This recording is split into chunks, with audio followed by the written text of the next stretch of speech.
नमस्कार, good morning आप सभी को। आपके साथ मैं हूं सोनाली राय और मैं हूं आपके साथ प्रिया शर्मा। आप सभी देख रहे हैं हमारा खास कार्यक्रम दिल्ली वाला रेडियो टीवी। इसी के साथ अब समय हो चुका है आपको खबरों का डोज देने का। खबर आपको बताएंगे जो आपके फायदे की हो।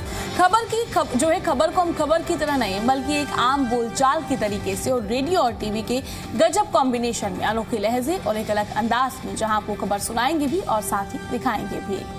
आप ही की गलियों से लेकर आपके दिन भर की कहानी तक, पल पल की हलचल के साथ यहाँ हर खबर होगी आपके मतलब की। तो चलिए प्रिया, शुरू करते हैं दिल्ली वाला रेडियो टीवी।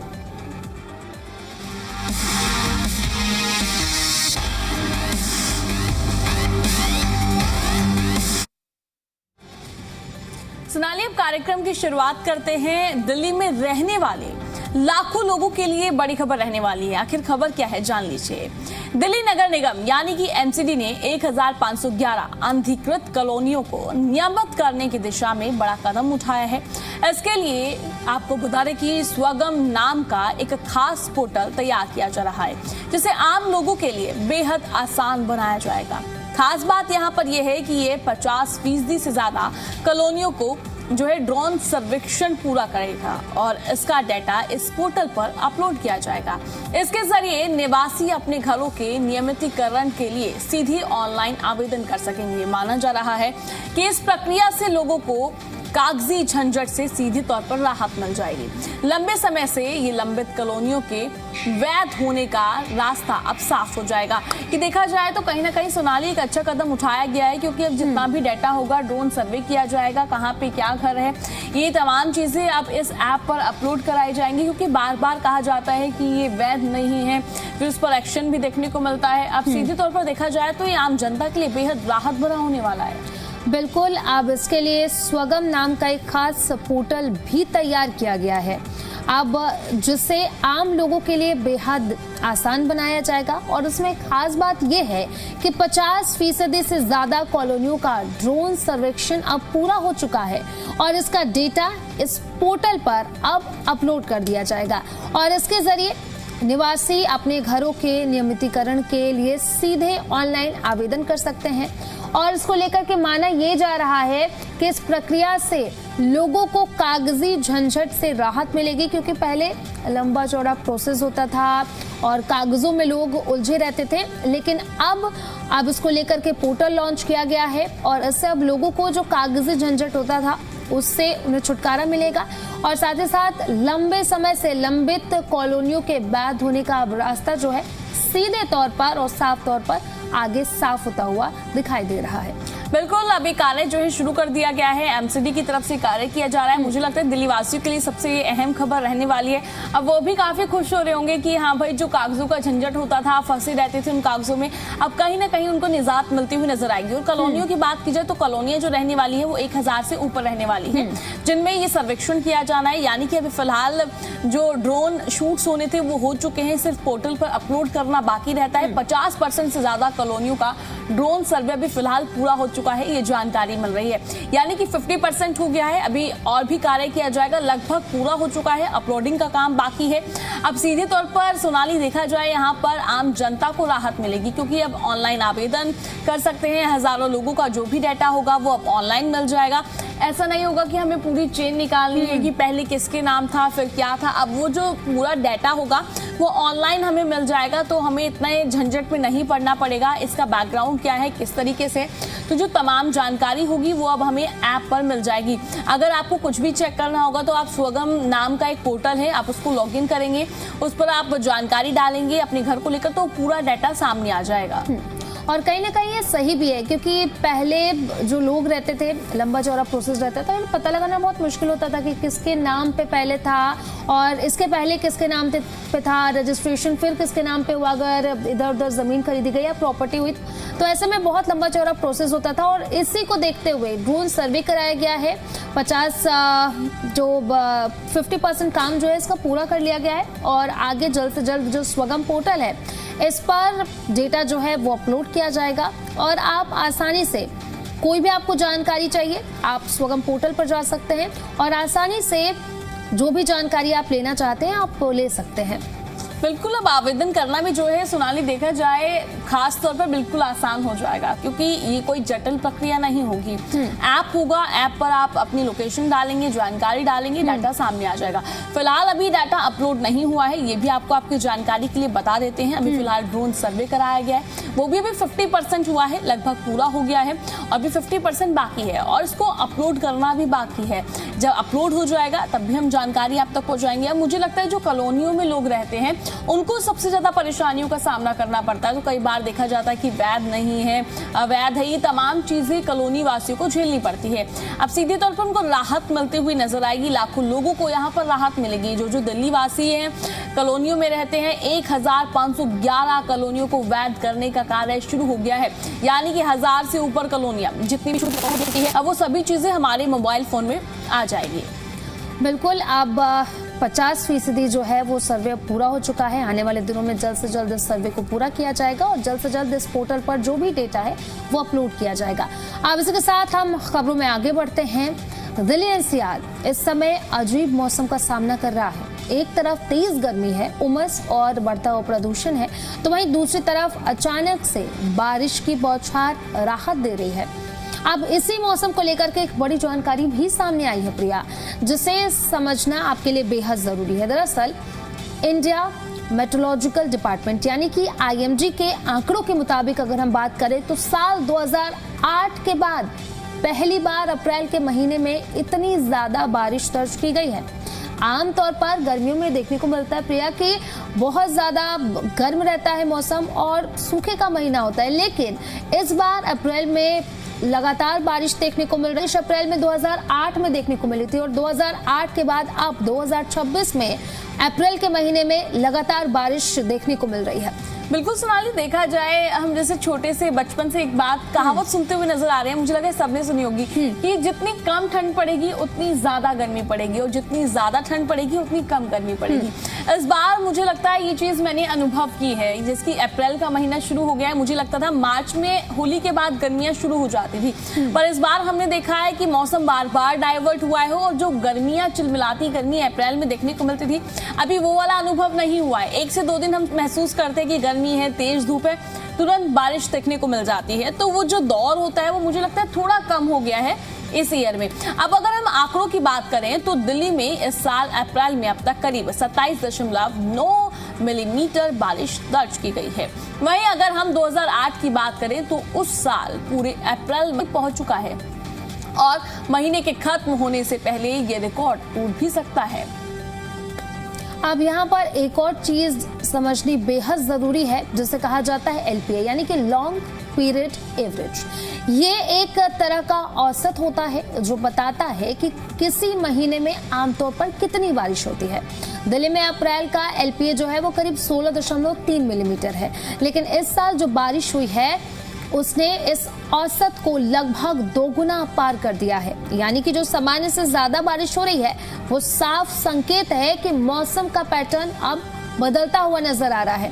अब जरा अलग अलग इलाकों के आंकड़ों पर हम नजर डाल लेते हैं ताकि तस्वीर और भी साफ हो जाए।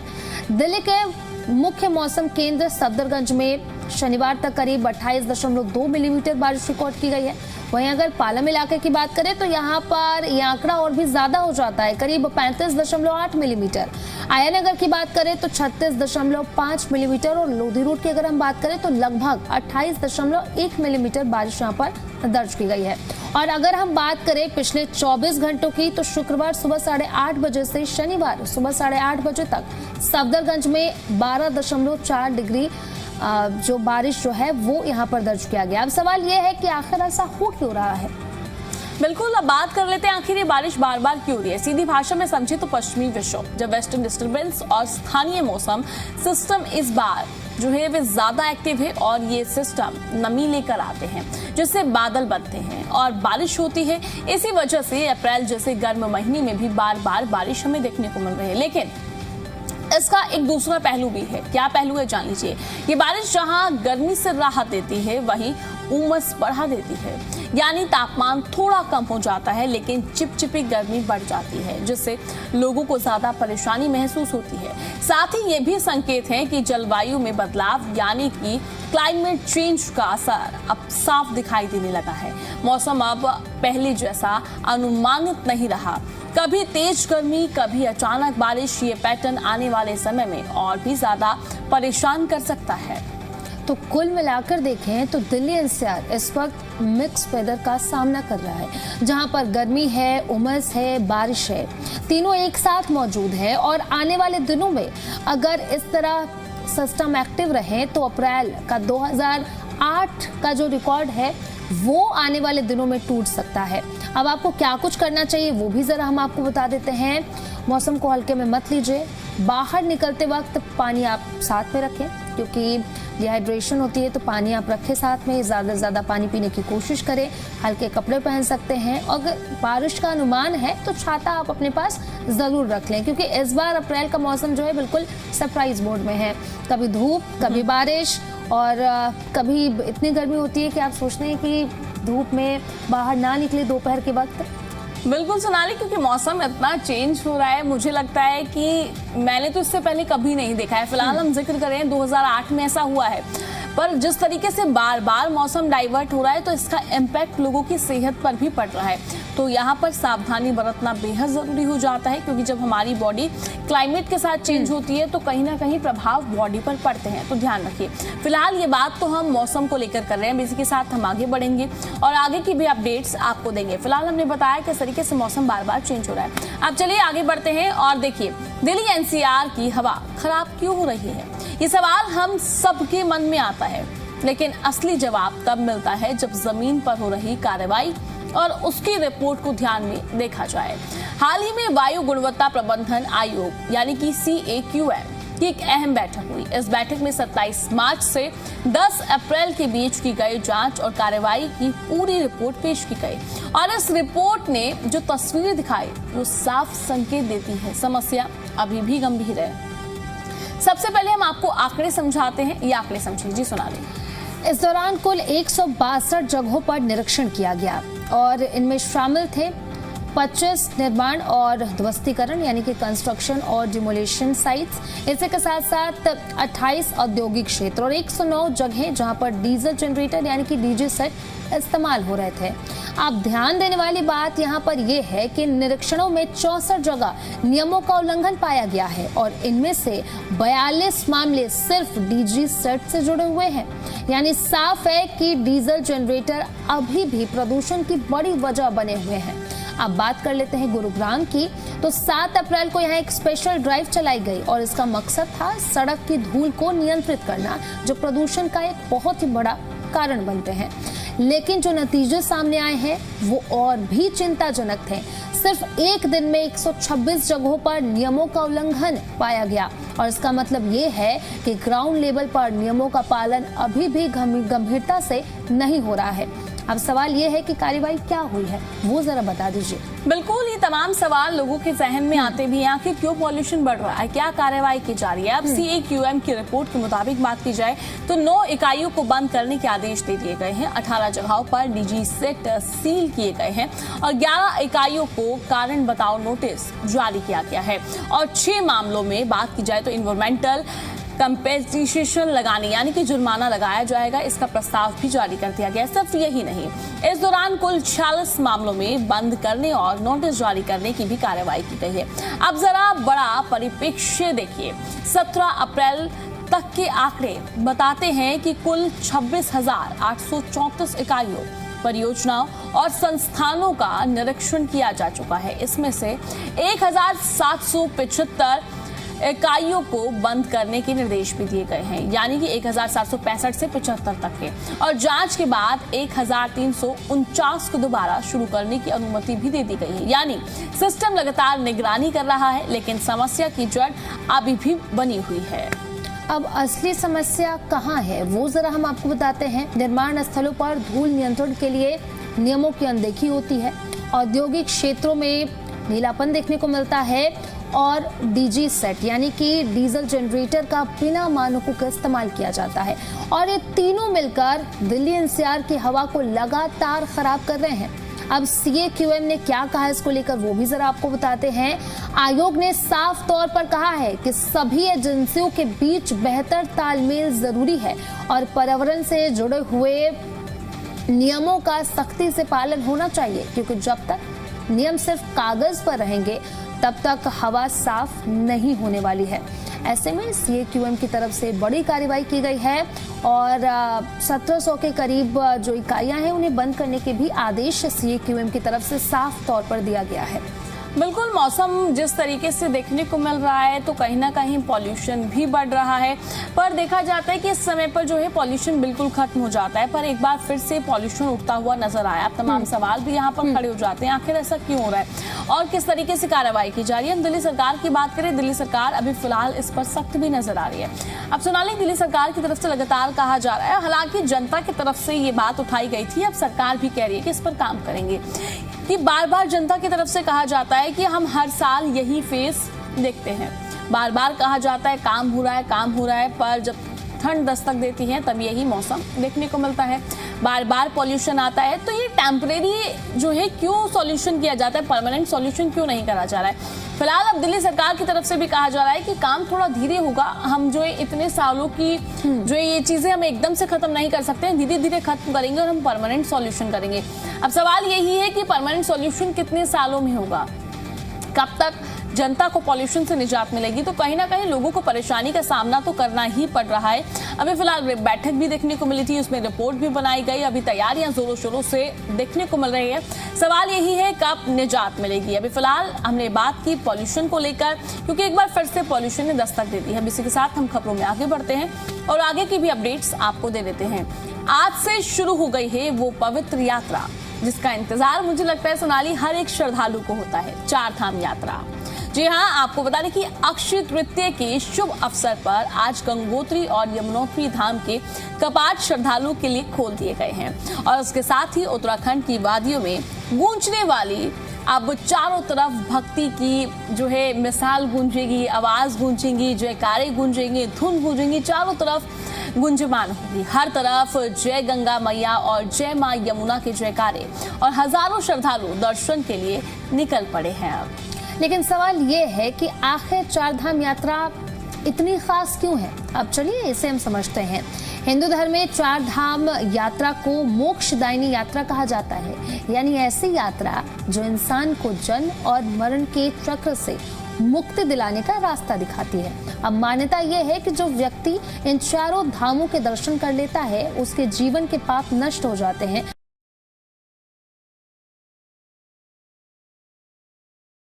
से आत्मिक शांति मिलती है। आप जान लेते हैं कि इस यात्रा का पूरा रूट क्या होने वाला है।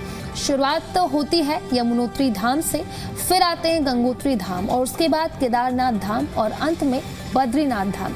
ये क्रम सिर्फ परंपरा नहीं है बल्कि गहरी धार्मिक मान्यता से भी जुड़ा हुआ है। अब एक एक धाम का क्या कुछ महत्व है वो जरा समझा दीजिए प्रिया। बिल्कुल, अब बात करेंगे हम धाम के महत्व की। तो यमुनोत्री धाम यमुना नदी का उद्गम स्थल माना जाता है कि यहाँ दर्शन करने से अकाल मृत्यु का भय खत्म हो जाता है और जीवन में सुख समृद्धि आती है। गंगोत्री धाम, यहीं से मां गंगा का अवतरण हुआ। राजा भगीरथ की तपस्या की कहानी से जुड़ा ये स्थल पवित्रता का प्रतीक है। यहाँ स्नान करने से आत्मा शुद्ध होती है।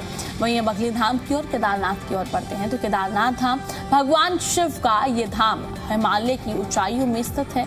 12 ज्योतिर्लिंग में शामिल केदारनाथ तक पहुंचना आसान नहीं, लेकिन कहा जाता है कि यहाँ एक बार दर्शन हो जाए तो जीवन के सारे दुख दूर हो जाते हैं। बद्रीनाथ चौथा धाम, यहाँ पर भगवान विष्णु को समर्पित ये धाम चार धाम यात्रा का अंतिम और सबसे महत्वपूर्ण पड़ाव माना जाता है। आपको बता दें कि अलकानंदा नदी के किनारे बसा ये स्थल मोक्ष का द्वार कहा जाता है। अब सोनाली, आप ये बता दीजिए कि इस साल की अहम तारीख है। बिल्कुल, केदारनाथ धाम के कपाट 22 अप्रैल को खुलेंगे। बद्रीनाथ धाम के कपाट 23 अप्रैल को खुलने वाले हैं, यानी कि कुछ ही दिनों में यात्रा अपने पूरे स्वरूप में शुरू हो जाएगी। लेकिन एक जरूरी बात भी समझ लीजिए, चारधाम यात्रा सिर्फ आस्था ही नहीं है, बल्कि एक कठिन और चुनौतीपूर्ण यात्रा भी है। ऊंचे पहाड़, बदलता मौसम, लंबी पैदल यात्रा, और इसीलिए श्रद्धालुओं को अपनी सेहत और सुरक्षा का पूरा ध्यान भी रखना चाहिए। क्या करें वो भी हम आपको बता देते हैं। रजिस्ट्रेशन बेहद जरूरी है, जरूर करवाएं। मौसम की जानकारी आप लेते रहें, जरूरी दवाइयां अपने साथ रखें और प्रशासन के निर्देशों का आप पालन जरूर करें। तो आज से चारधाम यात्रा की शुरुआत हो गई है और बहुत सारे श्रद्धालु हैं जो इंतजार करते हैं कि वो वहां पर जाएं और चारों धाम की यात्रा करें। अब इसी के साथ खबरों में आगे बढ़ते हैं। प्रिया, दिल्ली में ट्रैफिक जाम क्यों लगता है, ये सवाल जो है वो सबके मन में रहता है और कहीं ना कहीं सब जानते भी हैं। कई बार आप सिग्नल पर खड़े होते हैं तो सामने सड़क खाली होती है, लेकिन फिर भी रेड लाइट चलती रहती है और दूसरी तरफ गाड़ियों की लंबी लाइन लगी होती है। अब इसी समस्या को खत्म करने के लिए एक नया सिस्टम लाया जा रहा है। अगर आसान भाषा में आपको समझाएं तो सिग्नल घड़ी देखकर नहीं, ट्रैफिक देखकर चलेंगे। कैसे, वो आपको बता देते हैं। मान लीजिए कि किसी चौराहे पर एक तरफ 1 मिनट का ग्रीन सिग्नल है, लेकिन लगाए जाएंगे। ये कैसे सिर्फ चालान काटने के लिए नहीं होंगे, बल्कि ट्रैफिक को समझने के लिए होंगे। ये कैमरे गाड़ियों की संख्या देखेंगे, उनकी स्पीड को जांचेंगे और भीड़ को मॉनिटर करेंगे और उसी हिसाब से सिग्नल अपने आप कंट्रोल होंगे। और एक और आसान उदाहरण से आपको समझाते हैं। अभी क्या होता है, हर साल का टाइम पहले से सेट होता है कि रेड लाइट इतनी देर दिखने को मिलेगी, चाहे ट्रैफिक हो या ना हो। लेकिन अब ज्यादा ग्रीन टाइम, जहां कम भीड़ कम टाइम। और इससे क्या फायदा होगा ये भी जान लीजिए। सबसे बड़ा फायदा रहने वाला है, जाम कम हो